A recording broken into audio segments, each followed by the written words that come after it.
Okay, Skip, let's try it. Videotape has put the means for audio-visual communication into everyone's possession. All you need is a performer and a recorder. Oh yes, and someplace to shoot. The camera eye dutifully records all that lies within its field. Everything in the picture makes up the total message. It can either enhance and complement the message and maintain an illusion, or it can be out of place, clash, distract, destroy the illusion, or alter the meaning. The videotape producer must control everything that is to appear in the picture.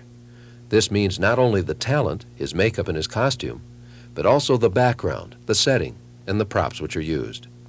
The magic of videotape has to be preceded by a lot of planning, a lot of legwork, a lot of preparation, for which there is no easy substitute.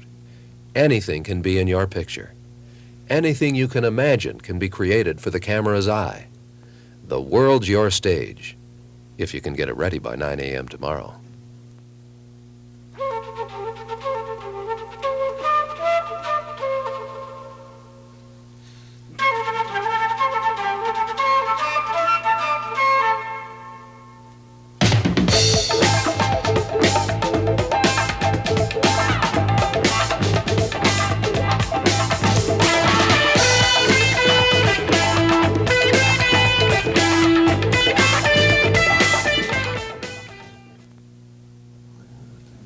Let's shoot at Charlie's restaurant.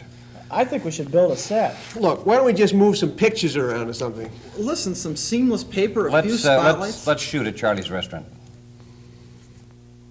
Rule number 1, use available locations. If you need an office background, use a real office. With today's VTR equipment, it's easy to go on location with our suitcase studio. However, for professional results, we have to watch out for things that may work against us. Let's say we want to explain a simple office procedure. It's all right here, but let's scout our location.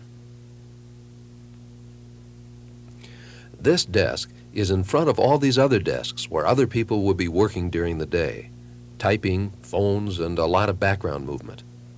With our portable lighting equipment, we would have a hard time lighting the background area.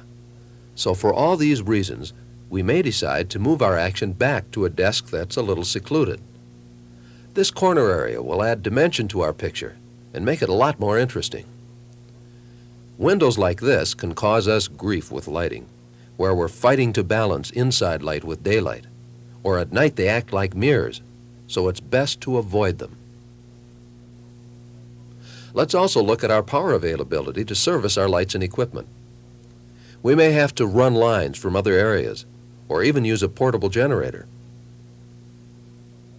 When putting up our lights on a location set, we have to be cautious. Quartz lights are very hot and can easily char ceiling tiles, set fire to drapes and flammables, as well as setting off sprinkler systems that will bring unplanned excitement.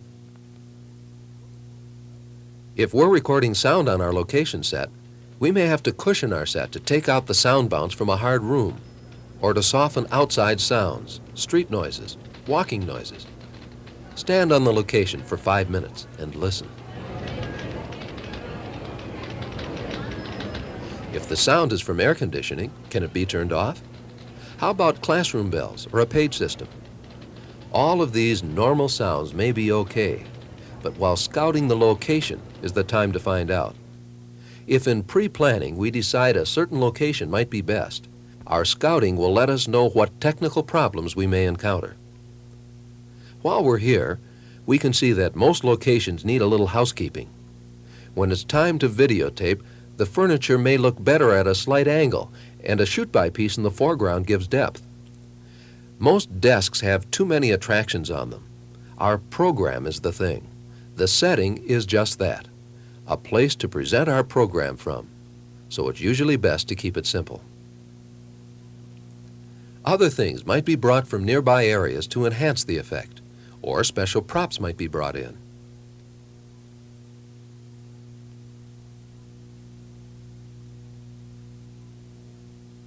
If you can use an existing location, well and good, but for various reasons, technical and practical, you may decide during planning or scouting that you need a more controlled situation, a studio. This may be a real studio which you have available, or a large, special, quiet room which you can set up temporarily to be used as a studio. Let's look at some of the simple and abstract things which we can do to create an illusion or a mood when we have full control over the shooting area. Using lights, we can add patterns and shadows to create a background interest, or perhaps to give us a theme. Masonite is a good material to cut these patterns from. A bare bulb gives a sharper image. And remember, not too close to the lamp. We don't want our cutout to burn. We can move in an object to add to the background picture, or add more in a freestanding piece cut from foam core, Upson board, or cardboard. Keep checking the picture on the monitor. Add just enough to set the scene, not to dominate it.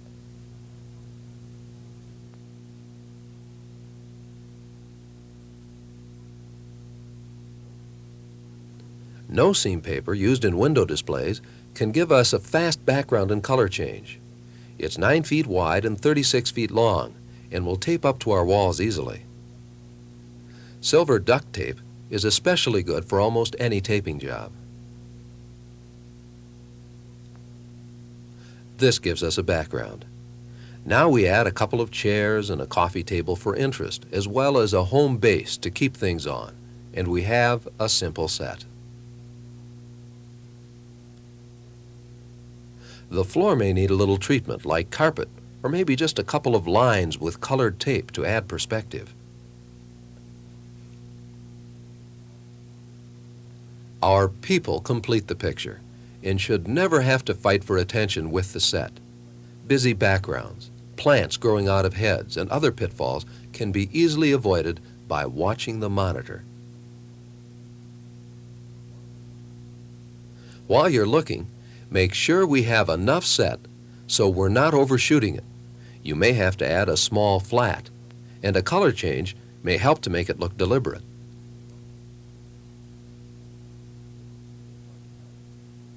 If our talent is to show the viewer anything, make sure he has a place for it, a comfortable location that he can use as home base. It will make him feel at ease and make it easy to light and be picked up by our cameraman. When we're working in an area like this, we can let our ideas run. Platforms will change floor levels. We can add color for mood. We can get as complicated as we want.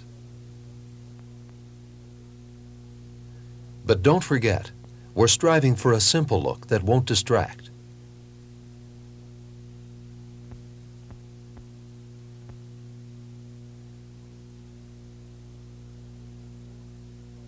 It's important to plan all set and prop construction to avoid extra work. Artist sketches, layouts, models, and blueprints may help plot the action and simplify the whole job in the long run.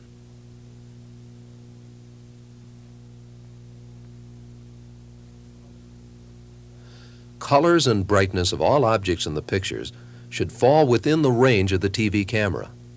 Remember to allow for the colors of your talent's clothes. No blacks, no whites, no large sparkly objects, no fine patterns which might vibrate. And most important, avoid the same color as the background. Flesh tones look best with shades of blue behind them.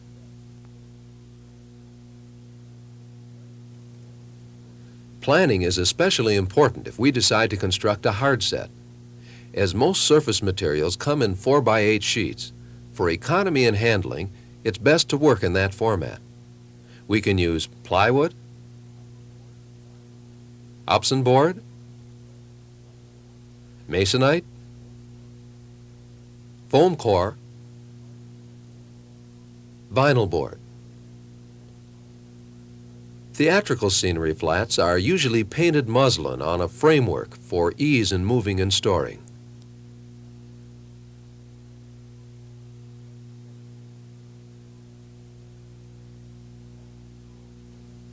Vacuum formed plastic wall sections are also available in a variety of patterns.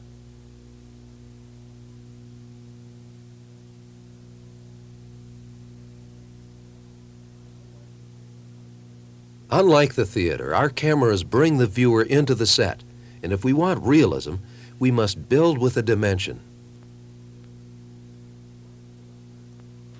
Flats for a hard set are usually framed with 1x2s or 1x3s, with a cross brace and corner blocks. Properly built framing can have the surface material replaced over and over. Flats of this type can be nailed, bolted, or held together with lash lines.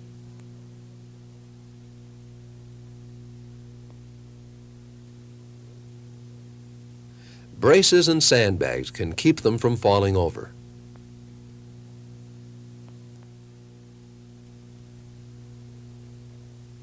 In placing our flats, a set with a corner is not only interesting, but is also self-standing.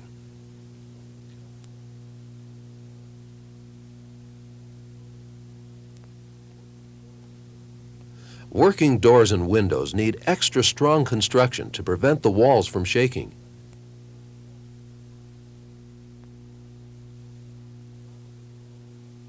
You probably will also need some kind of background for when the door is opened,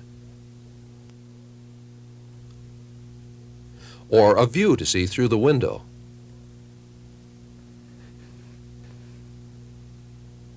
We can create interest in a long wall by adding a jog to simulate the normal turns and coves in real construction.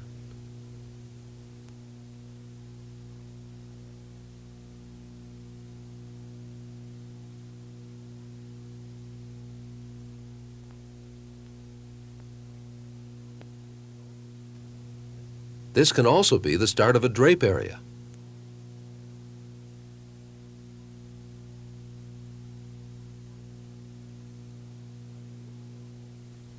When the drapes are in place, our mind assumes that there's a window behind.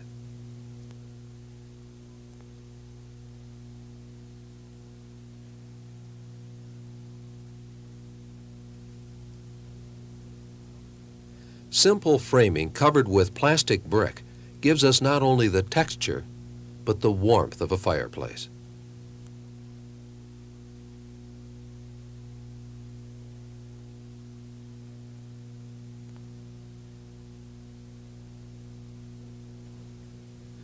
Placement of furniture is dictated by our script so we can avoid awkward crossings.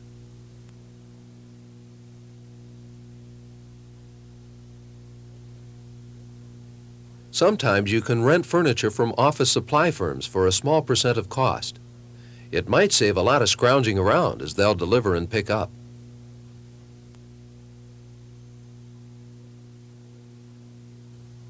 Now that we have our basics in place, it's important to dress our set with props. Pictures should be selected for size, color, and feeling for the type of mood we're trying to create. Watch out for pictures or any props that command too much attention.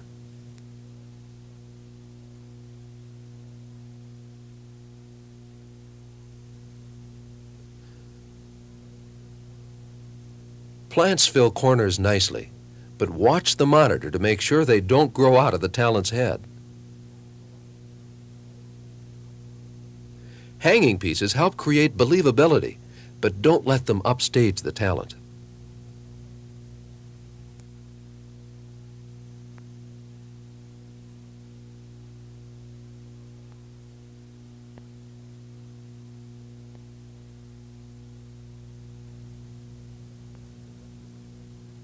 Dress the rest of the set with just enough to make it believable and not overpowering.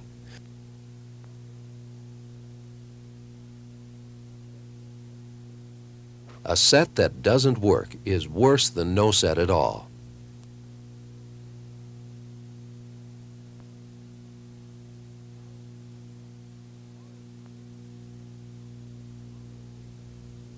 And speaking of working, if you need appliances that work, like a sink or shower with running water, you can rig a temporary setup by connecting to some nearby outlet.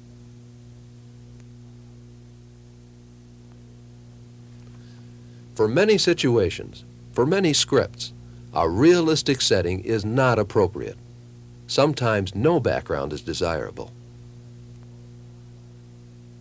Or a stylized abstract background sets the proper mood.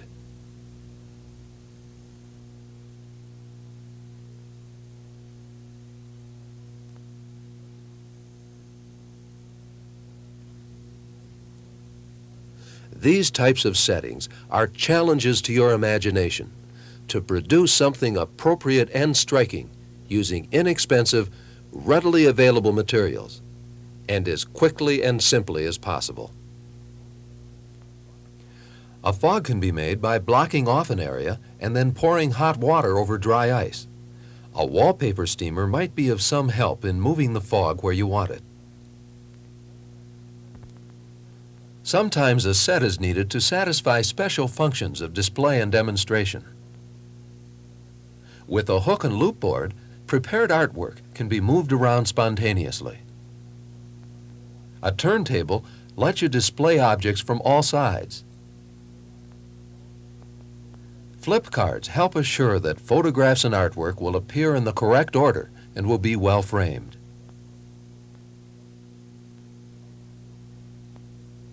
A reveal board is a visually exciting way to introduce new subjects.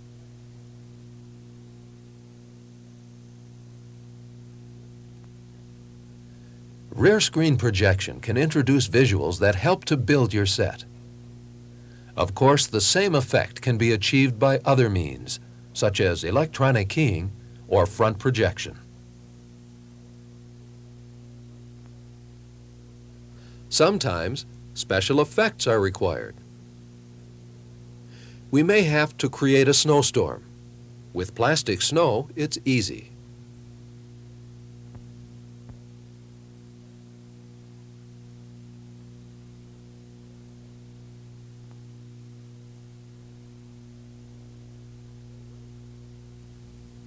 Or rain. A plastic drop cloth or child swimming pool comes in handy here.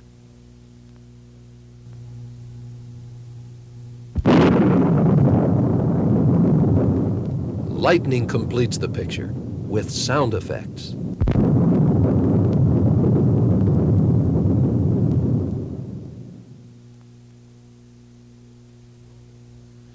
In addition to the normal sets, props, and special effects, you may need special props of a wide variety. Scale models, working models,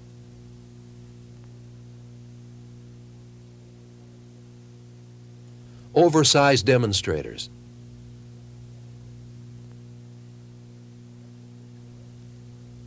special visual aids,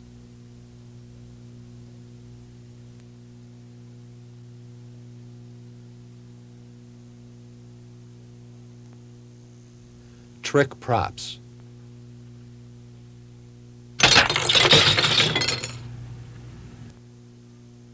and special effects materials like smoke or fog.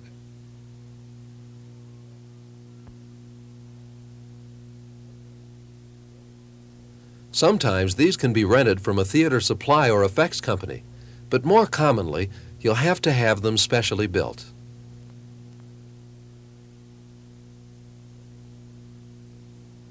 There can be no particular rules for these special props. Whatever will do the job.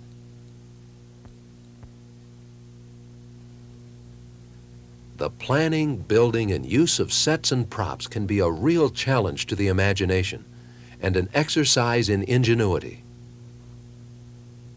We can do a lot with a little, like in this set. Foam core can be made self-standing and can be easily moved. Much of the set is painted, and some of the objects are carved out of styrofoam. Even furniture that is in a darkly lit background area can be profiled from cardboard and painted. As a matter of fact, most of this set is in your imagination. And in your studio, your imagination can create almost anything. With videotape, the world's your stage. the world of your imagination.